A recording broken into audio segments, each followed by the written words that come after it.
नमस्कार दोस्तों, कैसे हैं आप लोग। स्वागत करता हूं आपका फिर से आपके अपने चैनल में।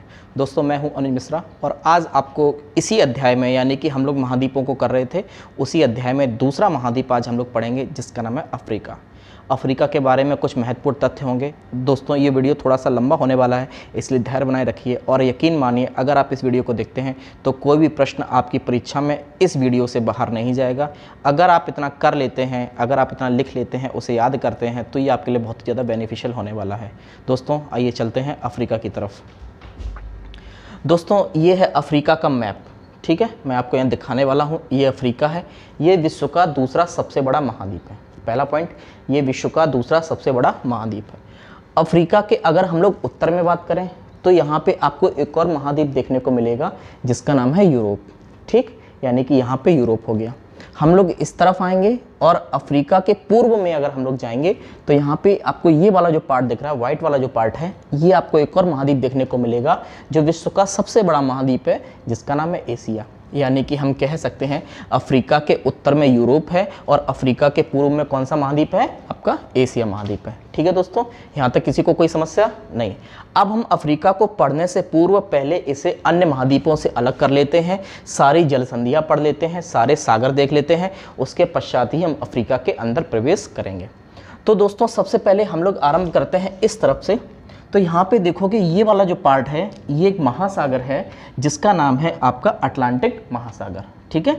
इधर की तरफ हम आएंगे तो इधर की तरफ जब आप आओगे तो यहाँ पे आपको कि ऐसा पार्ट दिख रहा होगा जो अफ्रीका और यूरोप के मध्य में होगा। ये वाला पार्ट जो है, यानी कि एक स्थल ऊपर है एक स्थल नीचे है, बीच में जल भरा हुआ है। जल के माध्यम से दोनों स्थल जुड़ रहे हैं और जुड़ने को हम लोग बोलते हैं संधि। इसलिए ये यहाँ पे एक जल संधि देखने को मिलेगी जिसका नाम है जिब्राल्टर जल संधि।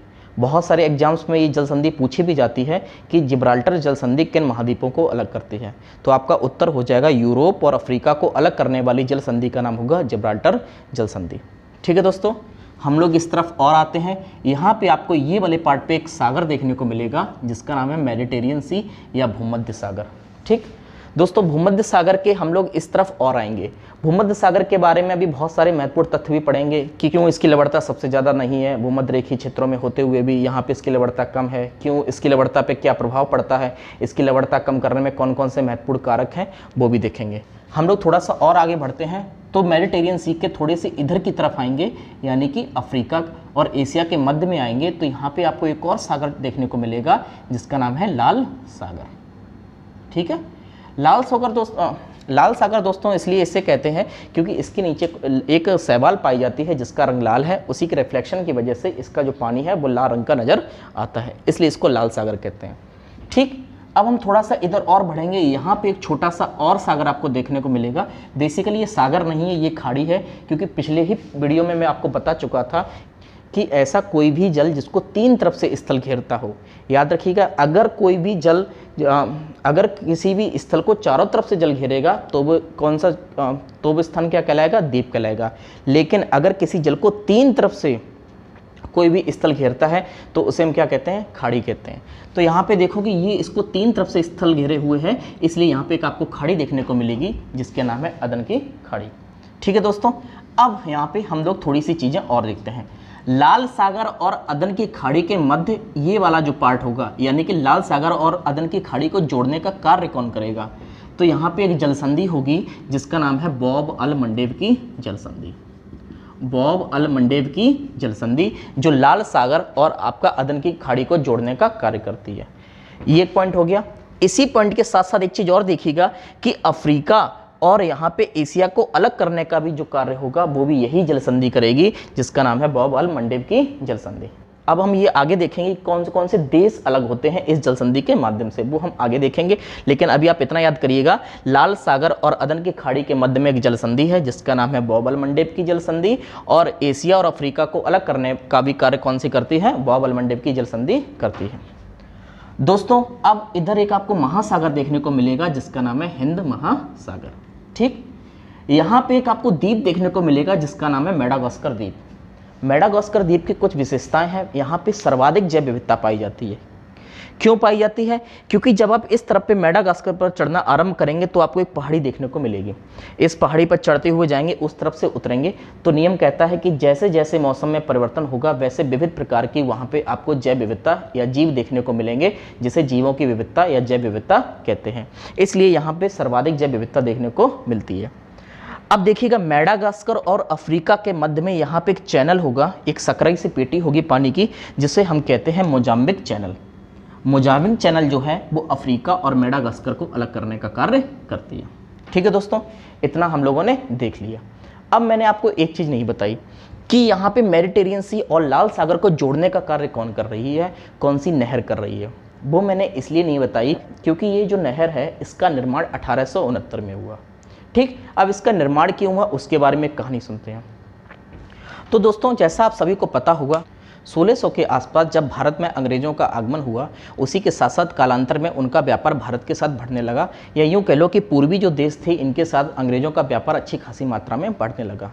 आपको याद होगा, अगर 1498 में आपको याद होगा कि भारत में वास्को डी गामा नामक जो इंसान आया था, वो पूरा यहाँ से यहाँ तक, यानी कि यूरोप से जब वो चला तो वो अटलांटिक सागर होते हुए यहाँ से होते हुए भारत में कालीकट पे उतरा।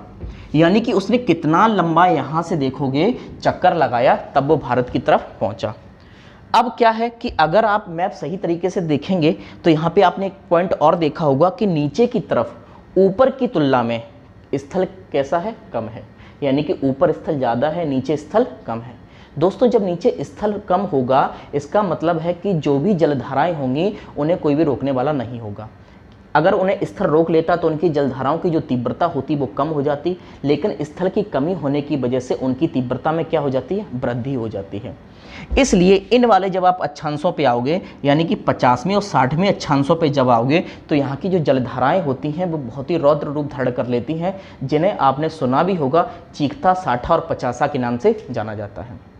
अक्सर परीक्षा में पूछा भी जाता है कि चीखता, साठा और पचासा क्या है, तो वो होती हैं एक समुद्री जलधाराएं जो बहुत ही घातक प्रवृत्ति की होती हैं।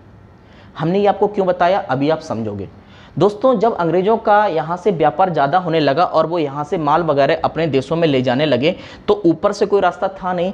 इधर से जब वो ले जाते थे तो उन्हें बहुत ही हानि होती थी, क्योंकि वहाँ पे जहाज़ों का जो आगमन होता था, या यूँ कह लें जो यहाँ से जो पासिंग होती थी जहाज़ों की, वो बहुत ही कष्टदायक होती थी। वहाँ के लोगों को बहुत ही ज़्यादा समस्याओं का सामना करना पड़ता था।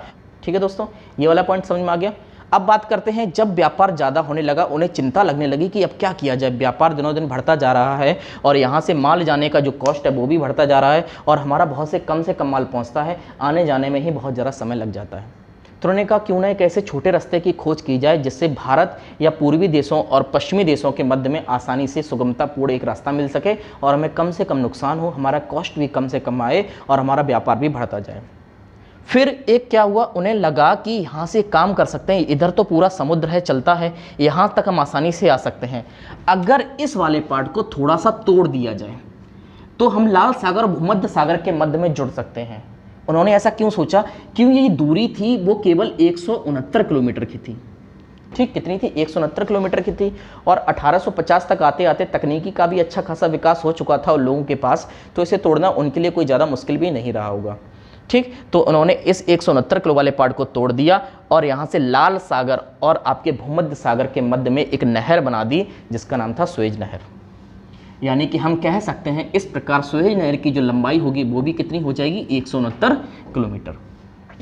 ठीक है दोस्तों, यहाँ तक समझ में आ गया।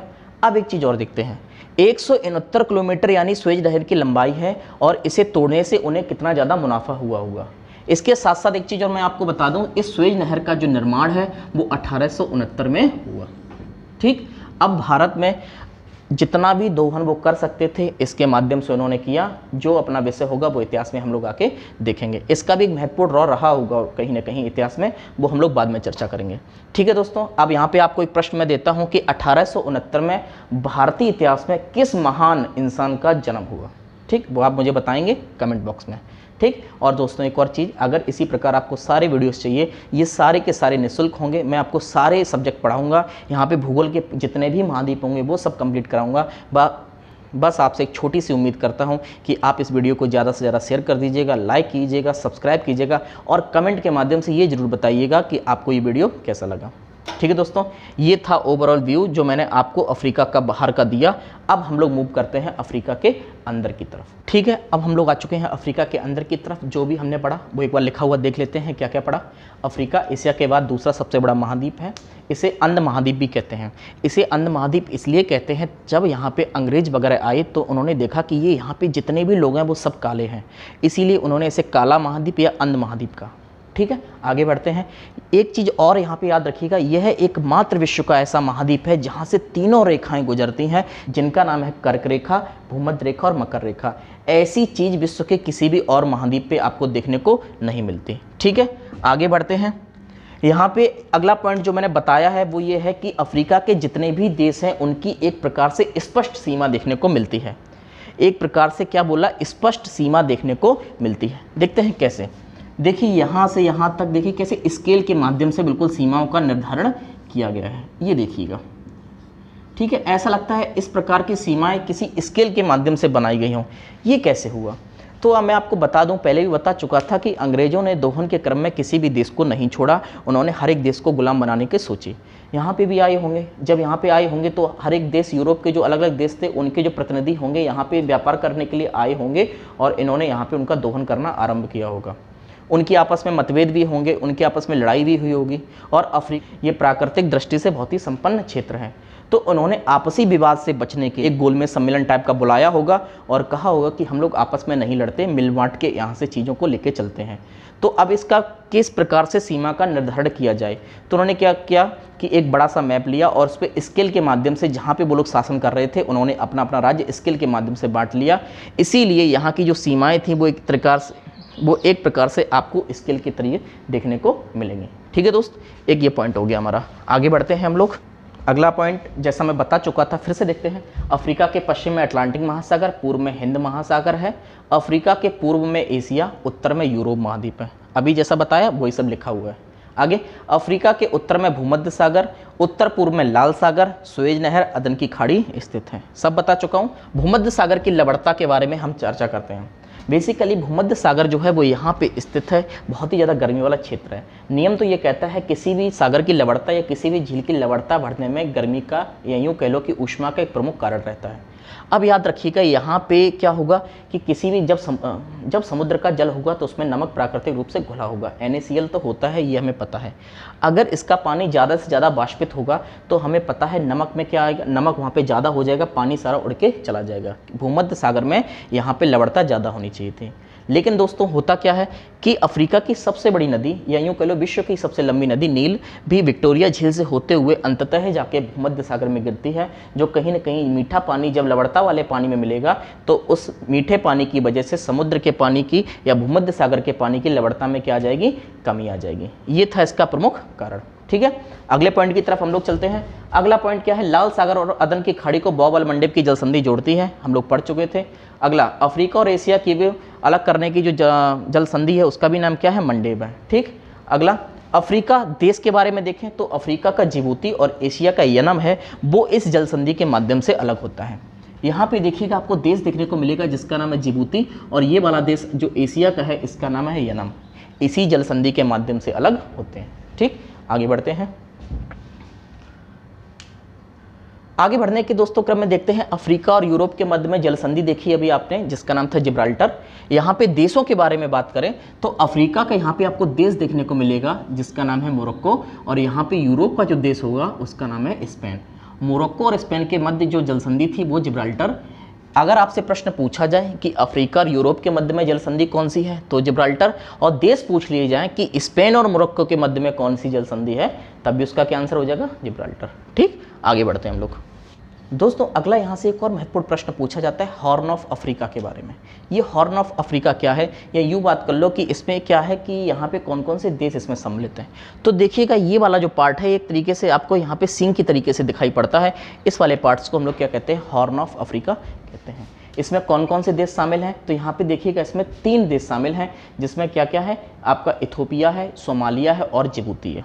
ठीक, कौन कौन से, इथोपिया, ये देखिएगा यहाँ पे ये आपका इथोपिया, ये आपका सोमालिया और ये आपका यहाँ पे छोटा सा जिबूती। ये 3 देश मिलकर आपका क्या कहलाते हैं, हॉर्न ऑफ अफ्रीका कहलाते हैं। ठीक, अगला पॉइंट की तरफ हम लोग चलते हैं।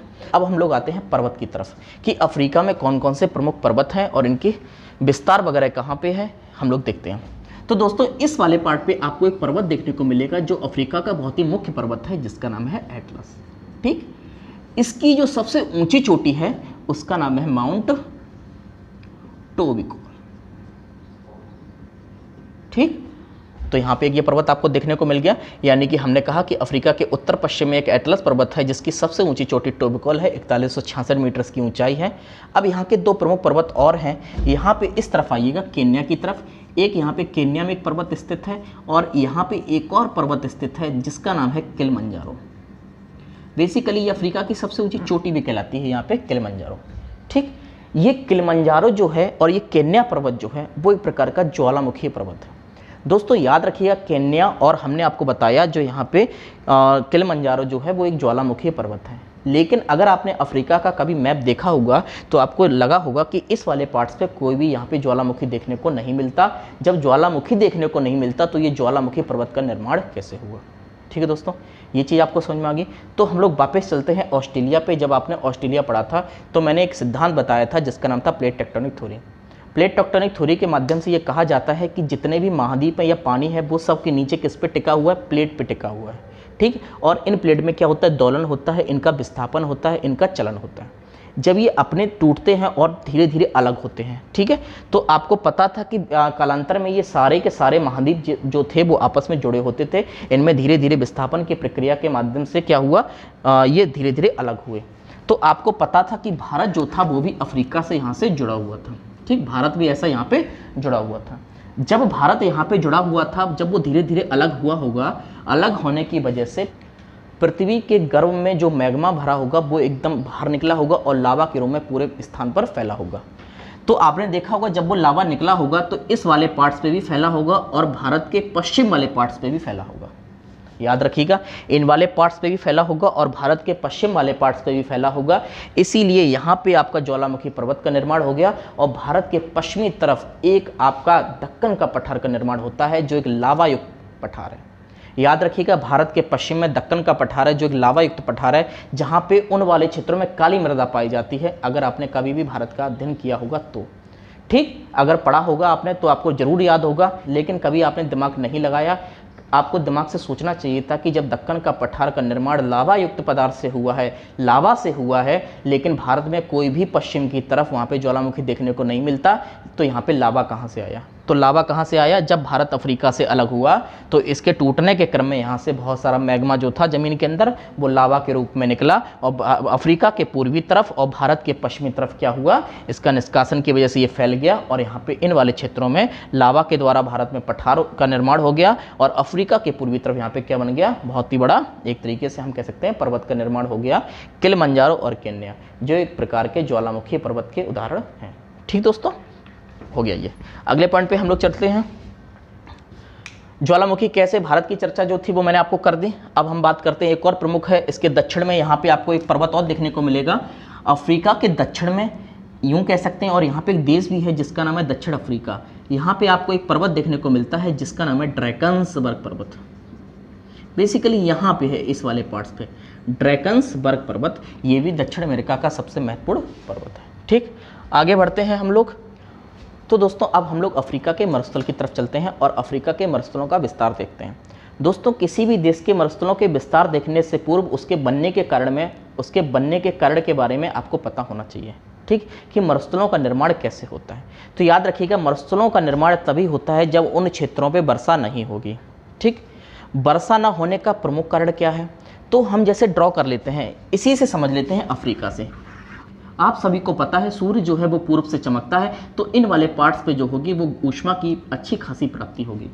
जब ऊष्मा की अच्छी खासी प्राप्ति होगी तो कहीं ना कहीं ये पानी बाष्पित होगा और इधर से आने वाली हवाएं इस बाष्पन को अंदर की तरफ लेके आएंगी। इस जलधारा वाले जो पानी जो बाष्पित हुआ था उसको अंदर की तरफ लेके आएंगी। जब अंदर की तरफ लेके आएंगी तो इन वाले क्षेत्रों में अच्छी खासी मात्रा में वर्षा होगी। दोस्तों अगर वर्षा होगी तो इतना तो तय है, यहाँ पे कोई भी मरुस्थल का विकास नहीं हो सकता। अगर आपने सही तरीके से देखा होगा तो देखा होगा कि किसी भी देश के पूर्वी तरफ बहुत ही कम मरुस्थल पाए जाते हैं। क्यों? क्योंकि ज़्यादातर जो पानी होता है वो बाष्पित होने की वजह से जलधाराएं, उस हवाएं उस पानी को अंदर की तरफ ले आती हैं और वहाँ पे उन वाले क्षेत्रों में वर्षा करा देती हैं। इसलिए पूर्वी तरफ यहाँ पे कोई भी मरुस्थल देखने को नहीं मिलता। ठीक, और मान लेते हैं कि अगर कोई कह ही दे कि यहाँ पे मरुस्थल है और साथ ही साथ में यहाँ पे चलने वाली जलधारा भी गर्म है, अब बताइए यहाँ पे मरुस्थल कैसे बना। एक तो कारण ये हो सकता था कि यहाँ पे चलने वाली जलधारा ठंडी हो जाती, ठंडी जलधारा पानी वाष्पित नहीं करती तो अंदर की तरफ मरुस्थल बन जाता। लेकिन अगर कोई कहे कि यहाँ पे चलने वाली जलधारा भी गर्म है और यहाँ पे मरुस्थल का विकास भी हुआ है, अब बताइए क्यों। तो याद रखिएगा दोस्तों, गर्म जलधारा है, पानी तो अंदर आना है, पानी आना है तो मरुस्थल नहीं बनना है, लेकिन वो मरुस्थल भी बना रहा है, यानी कि बीच में कोई पानी रोक रहा है। और जब ऐसी चीज़ें बनती हैं तो मान लीजिएगा इन वाले पार्ट्स पे कोई ना कोई आपको क्या देखने को मिलेगा, पर्वत होगा। ठीक, यानी कि गर्म जलधारा और मरुस्थलों के बीच में क्या खड़ा होगा, पर्वत खड़ा होगा, ताकि वो पानी को इधर नहीं आने देगा। ठीक, और ऐसे क्षेत्रों को हम लोग वृष्टि छाया प्रदेश के नाम से जानते हैं। एक तो बात ये हो गई, हमने ये बताया यहाँ पे ऐसा कुछ नहीं है, हमने केवल आपको एक समझाया इस वाले व्यू से। ठीक, आगे बढ़ते हैं। तो ये था मरुस्थल बनने का कारण। अब आपको पता है अफ्रीका का सबसे बड़ा मरुस्थल सहारा है। यहाँ पे इस वाले पार्ट्स पे आपको विश्व का सबसे बड़ा मरुस्थल देखने को मिलेगा जिसका नाम है सहारा। ठीक, इसके ही जस्ट दक्षिण में, इसके ही जस्ट नीचे, थोड़ा सा नीचे दक्षिण की तरफ एक और मरुस्थल देखने को मिलेगा जिसका नाम है साहिल मरुस्थल। ठीक है दोस्तों, क्यों बना समझते हैं। इन वाले पार्ट से आपको पता है यहाँ पे समुद्र ज़्यादा है नहीं, पानी अंदर की तरफ नहीं आ पा रहा होगा क्योंकि पानी वाष्पित ही बहुत कम होता होगा। लाल सागर छोटा सा है, फिर भी मान लेते हैं थोड़ा बहुत पानी आ रहा होगा तो इन वाले पार्ट्स पे बरस के बंद हो जाएगा। अंदर की तरफ जो हवाएं आएंगी वो खाली आएंगी, सारा का सारा पानी वहाँ पे बरस गया होगा। यहाँ से कोई जलधारा आ रही होगी तो वो पानी इस वाले पार्ट्स पे बरसा दी होगी, और यहाँ से तो कोई आ ही नहीं सकती क्योंकि यहाँ पे क्या बना है, मरुस्थल बना है। जब पानी आ नहीं रहा होगा तो यहाँ पे किसका विस्तार हुआ होगा, मरुस्थल का विस्तार हुआ होगा, जो क्या कहलाता है, सारा मरुस्थल, और इसके दक्षिण में क्या कहलाता है, साहिल मरुस्थल। ठीक, अब हम लोग और मरुस्थल के बारे में देखते हैं। तो यहाँ पे आपको एक देश देखने को मिलेगा जिसका नाम है नामीबिया। इस नामीबिया देश में आपको एक मरुस्थल देखने को मिलेगा जिसका नाम है नावे मरुस्थल। फिर से वही नियम लगाइए कि भैया यहाँ पे तो कोई पर्वत नहीं है, अब बताइए यहाँ पे आपका मरुस्थल क्यों बना। तो फिर से लगाइएगा, अगर मरुस्थल बन रहा है और पर्वत भी नहीं है, इसका अर्थ क्या हुआ कि यहाँ पे चलने वाली जो जलधारा होगी वो कैसी होगी, ठंडी, और ठंडी जलधारा कभी भी पानी वाष्पित नहीं करती। अब मैं आपको प्रश्न देता हूँ, आप लोग बताइए कि यहाँ पे चलने वाली जलधारा जो ठंडी है उसका नाम क्या है। ठीक, अगला मरुस्थल की तरफ चलते हैं। नावे मरुस्थल के जस्ट राइट हैंड पे, यहाँ पे इस वाले पार्ट पे एक देश है जिसका नाम है बोत्सवाना। इस बोत्सवाना देश में आपको एक और मरुस्थल देखने को मिलेगा जिसका नाम है कालाहारी मरुस्थल। कौन सा, कालाहारी मरुस्थल। ठीक, ये थे आपके अफ्रीका के कुछ प्रमुख मरुस्थल। आगे यहाँ पे एक चीज़ और देख लीजिएगा, मरुस्थल के साथ साथ ऊपर यहाँ पे आपको एक पठार देखने को मिलता है। पठार का अर्थ होता है कि सामान्य जो भूमि होती है, एक जो प्लेन होता है उससे थोड़ा सा ऊपर सा पार्ट, उसको हम लोग क्या कहते हैं, पठार कहते हैं। पर्वत और पठार में थोड़ा सा अंतर होता है कि भूमि का एक सीधा ऊंचा भाग जिसकी चोटी जो हो वो तीखी हो वो पर्वत कहलाएगा, और ऊंचा भाग जिसकी चोटी सपाट हो वो क्या कहलाएगा, पठार कहलाएगा। ठीक, यहाँ पे आपको एक पठार देखने को मिलता है जिसका नाम है कतांगा का पठार। ठीक, ये कतांगा का पठार यहाँ पे सर्वाधिक एक तरीके से समृद्ध क्षेत्र है और यहाँ से तांबे वगैरह का सर्वाधिक उत्पादन किया जाता है। ठीक, आगे बढ़ते हैं हम लोग। ठीक दोस्तों, तो हमने पर्वत देख लिए, पठार देख लिए, अब हम लोग उन्मुख करते हैं नदियों की तरफ। थोड़ा सा वीडियो लंबा हो रहा है लेकिन आप लोग धैर्य बनाए रखिए, आपको सारी चीज़ें इसमें मिल जाएंगी। ठीक है, लेकिन मेरा जो आपने मुझसे प्रॉमिस किया है कि लाइक करेंगे और इसको शेयर करेंगे वो जरूर करिएगा। ठीक है, इसी प्रकार से सारे वीडियो आपको मुफ्त मिलेंगे और सब कुछ जानकारी जो होगी वो आपको वैज्ञानिक पद्धति के आधार पर बताई जाएगी। ठीक, आगे बढ़ते हैं। नदियों के बारे में बात करें तो यहाँ पे है विश्व की सबसे लंबी नदी। ठीक, विश्व की सबसे लंबी नदी आपको पता होगा जिसका नाम है नील। यहाँ पे एक झील है जिसका नाम है विक्टोरिया झील। इस विक्टोरिया झील से नदी का उद्गम होता है।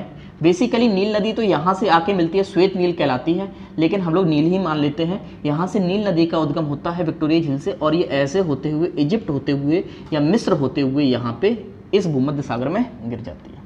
और हमने बताया था भूमध्य सागर में लवणता कम होने का एक प्रमुख कारण ये भी है कि इसमें नील नदी आके गिरती है। ठीक, तो यहाँ से नील नदी का उद्गम कहाँ से हुआ, विक्टोरिया झील से, और ये ऐसी होते हुए कहाँ पे आ गई, आपके मिस्र में आ गई। ठीक है दोस्तों, इस वाली नदी पर आपको यहाँ पे एक बांध और देखने को मिलता है इस वाले पार्ट्स पे मिस्र में, जिसका नाम है अश्वान बांध। ठीक, दोस्तों इस आस्वान बांध से बहुत ही ज़्यादा बेसिकली क्या होता है, विद्युत का उत्पादन किया जाता है। बेसिकली अफ्रीका में विद्युत उत्पादन की संभावनाएं बहुत ही ज़्यादा है, लेकिन उसमें बहुत ही कम विद्युत का उत्पादन कर पा रहे हैं। विद्युत का उत्पादन होता कैसे है हम लोग देखते हैं। इसे कहते हैं जल विद्युत ऊर्जा। सपोज कीजिएगा कि इस तरफ से कोई नदी आ रही है, ठीक है, और नदी आराम से बह रही है। हमने इस पर क्या किया, एक बांध बना दिया, ऐसा बांध बना दिया। अब ये बांध बना दिया यानी पानी अवरुद्ध हुआ होगा, तो ये पानी धीरे धीरे जल स्तर इसका बढ़ा होगा, ऐसे बढ़ा होगा। अब ये जल स्तर ऐसा भर गया होगा, ठीक है, यानी कि बांध जो होगा वो इसके पीछे पानी जो होगा वो लबालब भर गया होगा। अब पानी धीरे धीरे ऊपर से गिरेगा। जब पानी ऊपर से धीरे धीरे गिरेगा, हम नीचे पंखा लगा देंगे, टरबाइन लगा देंगे, ठीक। जब उस टरबाइन को लगाया, पानी गिरने की वजह से वो टरबाइन घूमी और उसके माध्यम से किसका क्या जनरेट होगा, विद्युत जनरेट होगी। इसी को कहते हैं जल विद्युत ऊर्जा। जैसे आपने पवन के संदर्भ में देखा होगा कि हम लोग ऐसे मैदानी क्षेत्रों में जहाँ पे हवा की मात्रा अच्छी खासी होती है, पंखा लगा देते हैं और हवा के माध्यम से पंखे घूमने लगते हैं, जिससे पवन ऊर्जा बनती है, ठीक है। आगे बढ़ते हैं हम लोग। तो ये आपने एक बांध देखा नील नदी पर, जिसका नाम था आस्वान बांध। अगली यहाँ की दूसरी प्रमुख नदी देखते हैं हम लोग कौन सी, ये भूमध्य सागर में गिरती है, हो गया। इसकी अगली प्रमुख नदी कौन सी है, कांगो जारी, ठीक। बेसिकली ये है आपकी यहाँ से रेखा निकलती है जिसका नाम है भूमध्य रेखा। इस भूमध्य रेखा का एक सिद्धांत होता है जो मैं पहले वीडियो में बता भी चुका हूँ कि भूमध्य रेखा के निकट क्या होता है, सूर्य लगभग वर्ष भर समान रहता है। जब सूर्य भूमध्य रेखा के निकट वर्ष भर समान रहेगा, इसके लिए आप एक वीडियो और देख सकते हैं पीछे, मैंने वहाँ पे डिटेल बताया हुआ। तो वहाँ पे धीरे धीरे पानी जो होता है वो क्या होता है, गर्मी की वजह से सूर्य समान चमक रहा है, गर्मी बढ़ रही होगी, ऊष्मा बढ़ रही होगी, तो वहाँ का जो पानी होगा वो बाष्पित होगा। जब पानी बाष्पित होगा तो पुनः वहाँ पे पानी बरसेगा। इस प्रकार की जो वर्षाएं होती हैं वो क्या कहलाती हैं, वो आप मुझे बताइएगा, मैं पहले बता चुका था। तो इस कारण इन वाले क्षेत्रों में सर्वाधिक वर्षा होती है।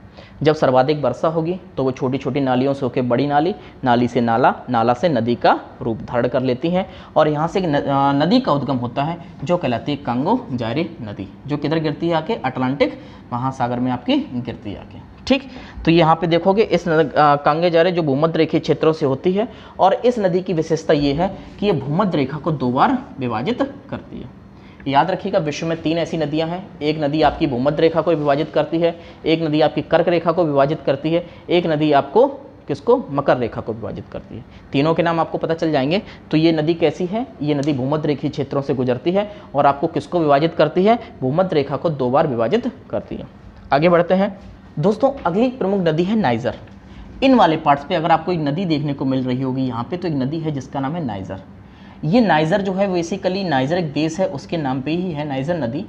इस नदी की विशेषता तो वैसे कोई है नहीं, लेकिन यहाँ पे एक आपको बांध है जो अक्सर परीक्षा में पूछा जाता है और कभी कभी मिलान करने के लिए भी दे दिया जाता है। इस बांध का नाम है केंजी बांध। क्या बांध का नाम है, केंजी बांध। और दोस्तों इस वाली नदी पे जिसका नाम था आपका जारी नदी, इस पे आपको 2 जलप्रपात भी देखने को मिलेंगे, जिसका नाम है, एक का नाम है स्टैनले जलप्रपात और एक का नाम है लिविंगस्टोन जलप्रपात, ठीक। यहाँ से ये 2 फैक्ट आपके लिए इंपॉर्टेंट हो गए। यहाँ से आपके ये 2 फैक्ट इंपॉर्टेंट हो गए, एक स्टैनले, एक लिविंगस्टोन। ये भूमध्य रेखा को 2 बार काटती है, 2 इस पे जलप्रपात है। ये नदी है आपके नाइजर, जिस पे कौन सा बांध है, केंजी बांध। एक और नदी यहाँ की प्रमुख है जिसका नाम है जोम्बेजी नदी, ठीक। जोम्बेजी नदी यहाँ से ऐसे होते हुए इस तरफ जाती है। इस पर एक जलप्रपात स्थित है जो अफ्रीका का सबसे ऊंचा जलप्रपात है। जलप्रपात क्या होता है कि ऊपर से नीचे के क्रम में कोई पानी गिरता है और वो बहुत ही ज़्यादा विक्षेपित हो जाता है, उसे जलप्रपात के नाम से जानते हैं, ठीक। इस जलप्रपात का नाम क्या है, विक्टोरिया जलप्रपात, जो अफ्रीका का सबसे ऊंचा जलप्रपात है, ठीक। आगे बढ़ते हैं हम लोग। अगली नदी है, यहाँ पे हम आपको एक और नदी के बारे में बताने जा रहे हैं जो सबसे इंपॉर्टेंट है। उससे पहले जान लीजिएगा यहाँ से एक और रेखा निकलती है जिसका नाम है मकर रेखा। यहाँ से नदी का उद्गम होता है जिसका नाम है लिम्पोपो। ये नदी ऊपर की तरफ जाती है और फिर वापस नीचे की तरफ आती है और इस तरफ चली जाती है। इस नदी को नाम दिया जाता है लिम्पोपो। लिम्पोपो इसलिए ज़्यादा इंपॉर्टेंट हो जाती है, क्यों, क्योंकि ये मकर रेखा को 2 बार विभाजित करती है। तो हमने 2 नदियाँ ऐसी देखी। एक नदी ऐसी थी जो भूमध्य रेखा को 2 बार विभाजित कर रही थी और ये नदी ऐसी है जो आपकी मकर रेखा को 2 बार विभाजित कर रही है, ठीक है। आगे बढ़ते हैं। नदियाँ इतनी थी मोस्ट इंपॉर्टेंट जो मैंने लगभग आपको बता दी हैं। अगली बात करेंगे हम लोग झीलों के बारे में, ठीक। दोस्तों यहाँ पे इस वाले पार्ट्स पे देखोगे तो आपको बहुत सारी झीलें देखने को मिलेंगी। प्रोसेस क्या है कि जिस प्रकार से भारत अफ्रीका से अलग हुआ, ऐसा माना जा रहा है कि यहाँ पे भी एक भ्रंश घाटी देखने को मिलती है, ठीक। इस वाले पार्ट्स पे एक भ्रंश घाटी देखने को मिलती है जिसे नाम दिया जाता है eastern African rift valley, Hindi में क्या है, पूर्वी अफ्रीकन रिफ्ट वैली, यानी कि भ्रंश घाटी, पूर्वी अफ्रीकन भ्रंश घाटी कहा जाता है। और ऐसा कहा जा रहा है कि धीरे धीरे ये भी टूटने के क्रम में अफ्रीका का ये वाला जो पार्ट है वो भी धीरे धीरे टूट जाएगा और इधर की तरफ चला जाएगा और अफ्रीका सिर्फ इधर वाला पार्ट बचेगा। ठीक, तो अब ये टूट रहा है, इनमें पानी भर गया है, उन्हें हम किस नाम से जानते हैं, झीलों के नाम से जानते हैं। इनका उत्तर से लेकर दक्षिण का क्रम हम लोग देखते हैं। ठीक है, तो इनका उत्तर से लेकर दक्षिण का क्रम जो है वो ये लिखा हुआ है, इनका उत्तर से लेकर दक्षिण का क्रम, पहली है रुडोल्फ, ऊपर से नीचे अल्बर्ट, दूसरी, तीसरी विक्टोरिया, फिर एडवर्ड, फिर टंगानिका, फिर न्यासा और ये मलावी। यहाँ पे ये सारी आपको देखने को मिल जाएंगी इन वाले पार्ट्स पे। ठीक, अगली बात करते हैं, कुछ और प्रमुख झीलें हैं जिनमें नाम है ताना, तुर्काना, ये भी यहाँ की अफ्रीका की क्या है, प्रमुख झील है, वो इन वाले पार्ट्स पे आपको यहाँ पे देखने को मिलेंगे। ठीक, अफ्रीका की एक चीज़ और याद रखिएगा, अफ्रीका की एक और प्रमुख झील है जिसका नाम है आपका अस्सल झील। ये अफ्रीका की सर्वाधिक लवणता वाली झील है। विश्व की सर्वाधिक लवणता वाली झील का क्या नाम है वो आप कमेंट बॉक्स में बताइएगा। ठीक है दोस्तों, ये झील थी। यहाँ पे एक और मोस्ट इंपॉर्टेंट झील है अफ्रीका की जो यहाँ पे आपको देखने को मिलेगी, इस वाले पार्ट्स पे देखिएगा। इधर देश है चाद, इधर देश है नाइजर और इधर देश है नाइजीरिया, और ये वाला जो पार्ट है येलो वाला, इन वाले देशों के मध्य यहाँ पे एक आपको झील घिरी हुई दिखेगी जिसको कहा जाता है चाद झील। ठीक, बेसिकली इन देशों के पास पानी के बहुत ही कम स्रोत हैं, तो इनका जो स्रोत, मेन स्रोत जो है वो कौन सा है, चाद झील है। इस चाद झील के चक्कर में ये लोग आपस में लड़ाई करते रहते हैं और इस युद्ध का कोई भी निष्कर्ष नहीं निकलता। जब ऐसा युद्ध जिसका कोई भी निष्कर्ष ना निकलता हो उसे हम लोग इंटरनेशनल वॉर कहते हैं। ठीक, एक यहाँ से ये मोस्ट इंपॉर्टेंट हो गया। आगे बढ़ते हैं हम लोग। तो दोस्तों अब हम लोग बात करते हैं अफ्रीका की जनजातियों के बारे में। अफ्रीका की जनजातियों को कभी कभी मिलान दे दिया जाता है, बहुत सारे एग्जाम्स ऐसे होते हैं जिनमें जनजातियों के बारे में सीधे सीधे प्रश्न पूछे जाते हैं। तो दोस्तों सबसे पहले हम बात करते हैं सारा मरुस्थल में पाई जाने वाली जनजाति या जो वहाँ पे निवास करती है उस जनजाति का नाम है बद्दू। यहाँ पे आपको जो जनजाति देखने को मिलेगी उसका नाम क्या है, बद्दू। ठीक, फिर दूसरी बात करेंगे, इस कांगो बेसिन में यहाँ पे एक नदी है कांगो, इस वाले बेसिन में भी आपको एक जनजाति देखने को मिलेगी जिसका बेसिकली नाम जो दिया जाता है पिग्मी। क्या नाम है, पिग्मी। ये पिग्मी जो जनजाति है वो पेड़ों पे निवास करती है। क्यों निवास करती है, फिर से समझिएगा। अभी आपने देखा कि भूमध्य रेखीय क्षेत्रों में सर्वाधिक वर्षा होती है। सर्वाधिक वर्षा क्यों होती है, क्योंकि सूर्य लंबवत चमकता है। अब सोचिएगा, जब सूर्य लंबवत चमक रहा है, इसका अर्थ क्या हुआ कि वहाँ पे ऊष्मा की अच्छी खासी प्राप्ति है, पानी है, मिट्टी है, तो वहाँ पे पेड़ों के पनपने के लिए सबसे अच्छी आवश्यक दशाएं बन जाती हैं। जब सबसे अच्छी पेड़ों के लिए आवश्यक दशाएं बन जाएंगी तो इन वाले क्षेत्रों में यहाँ पे बहुत ही ज़्यादा घने जंगल देखने को मिलते हैं जिन्हें उष्णकटिबंधीय सदाबहार वर्षा वन कहा जाता है। ये क्यों कहा जाता है ये मैं पहले बता चुका हूँ, आप वो वाला वीडियो जाके देख सकते हैं। ठीक है दोस्तों, तो यहाँ पे जब बहुत ही ज़्यादा घने जंगल होंगे और ये वाला क्षेत्र भी दलदली होता है तो ये वाली जनजाति जो है वो सामान्यतः पेड़ पर निवास करती है।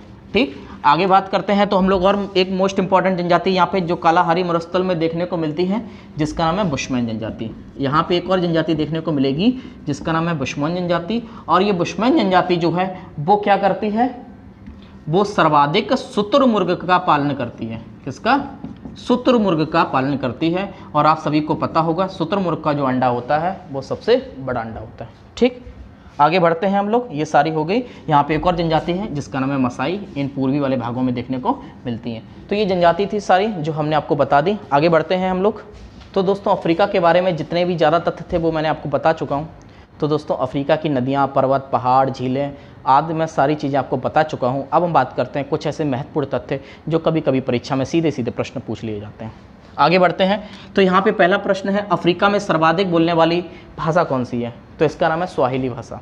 ठीक, अगला, विश्व में सर्वाधिक लौंग का उत्पादन कहाँ पे होता है? अगर विश्व में सर्वाधिक लौंग का उत्पादन पूछा जाए तो यहाँ पे आपको थोड़े छोटे छोटे दो द्वीप देखने को मिलेंगे। एक का नाम है पेम्बा द्वीप, जैसा ये लिखा हुआ है, और दूसरे का नाम है जंजीबार द्वीप। इन द्वीपों पे विश्व के लौंग का लगभग 90% उत्पादन इन्हीं द्वीपों पे किया जाता है। ठीक, आगे बढ़ते हैं। यहाँ पे अब की बात आई यहाँ पे घास के मैदान की। बहुत ही मोस्ट इंपॉर्टेंट टॉपिक था ये, हम भूल गए थे बताना, लेकिन बता देते हैं आपको। अभी आपने देखा कि यहाँ से एक रेखा निकलती है जिसका नाम है कर्क रेखा, और एक रेखा निकलती है जिसका नाम है मकर रेखा। ठीक, इसके मध्य में भूमध्य रेखा। इस वाली रेखा और इस वाली रेखा के मध्य सूर्य की जो स्थिति होती है वो ऊपर नीचे की तरफ होती रहती है, यानी कि हम कह सकते हैं ऊष्मा की प्राप्ति होती रहती है। जब ऊष्मा की प्राप्ति होगी तो इन वाले क्षेत्रों को कहा जाता है उष्णकटिबंधीय क्षेत्र। ठीक, इस रेखा के ऊपर और इस रेखा के नीचे चूंकि गर्मी ज़्यादा होती नहीं है क्योंकि सूर्य जो होता है वो इन्हीं रेखाओं के मध्य रहता है, तो यहाँ पे प्राप्त होने वाली और यहाँ पे प्राप्त होने वाली जो सूर्य की किरणें होती हैं वो तिरछी आती हैं, इसलिए यहाँ पे गर्मी के साथ साथ क्या होती है, सर्दी भी होती है, या यूँ कह लो सर्दी के साथ साथ गर्मी भी होती है, तो शीत प्लस उष्ण बनता है जो कहलाता है शीतोष्ण। ठीक, तो दो प्रकार के घास के मैदान हो जाएंगे। इन वाले क्षेत्रों में कोई भी घास का मैदान पाया जाएगा तो उष्णकटिबंधीय, और ऊपर और नीचे की तरफ कोई घास का मैदान होगा तो शीतोष्णकटिबंधीय। ऊपर तो कोई घास का मैदान है नहीं, पूरा क्या है, मरुस्थलीय क्षेत्र है। यहाँ पे घास का मैदान एक आपको देखने को मिलता है जिसे हम लोग शीतोष्णकटिबंधीय घास के मैदान के नाम से जानते हैं, जिसे नाम दिया जाता है बेल्ट्स। ठीक, और यहाँ पे जो भी घास के मैदान होंगे उसे नाम दिया जाएगा सवाना। पहले भी बता चुका हूँ कि उष्णकटिबंधीय क्षेत्रों में विश्व के किसी भी स्थान पर अगर कोई भी घास का मैदान होगा तो उसे ऑलवेज सवाना के नाम से जाना जाता है। ठीक, आगे बढ़ते हैं हम लोग। ये हो गया अपना। अगला, संसार में सोना, हीरा और प्लेटिनम के उत्पादन में अफ्रीका का पहला स्थान है। दोस्तों इसकी वजह है यहाँ पे खान पाई जाती है दक्षिण अफ्रीका में, जिसका नाम है किम्बरले की खान। ये बेसिकली सर्वाधिक हीरे वगैरह का उत्पादन करती है। इन वाले पार्ट से आपको बहुत सारा सोना भी देखने को मिलता है, प्लेटिनम भी देखने को मिलता है, इसलिए इसका विश्व में क्या है, पहला स्थान आ जाता है। ये किम्बरले की खान मोस्ट इंपॉर्टेंट है, इसे आप लोग याद रख लीजिएगा। आगे बढ़ते हैं। तो दोस्तों अगला पॉइंट क्या है, नाइजीरिया को पाम ऑयल कंट्री कहते हैं। ठीक है, अगला, संसार का आधा कोबाल्ट और हीरा कतंगा के पठार से मिलता है। संसार का आधा क्या, कोबाल्ट और हीरा कतंगा के पठार से मिलता है। ये वाला जो पार्ट है यह सबसे ज़्यादा एनरिचमेंट है, किसकी दृष्टि से, कोबाल्ट की दृष्टि से और आपकी डायमंड की दृष्टि से। ये सारी चीज़ें जो मैंने आपको बताई इसे आप किसी कॉपी पे लिख लीजिएगा, बार बार रिवीजन कीजिएगा, और एक आध किताब अगर आपकी इच्छा तो पढ़ लीजिएगा। वैसे मैं नोट्स आपको और ज़्यादा दे ही दूंगा, ठीक है, उसे भी आप रख लीजिएगा और उसे भी आप पढ़ लीजिएगा। दोस्तों यकीन मानिए अगर आप इतना कर लेते हैं तो अफ्रीका से कोई भी प्रश्न आपका बाहर नहीं जाएगा। ठीक है दोस्तों, आपने अपना समय दिया उसके लिए धन्यवाद। Thank you.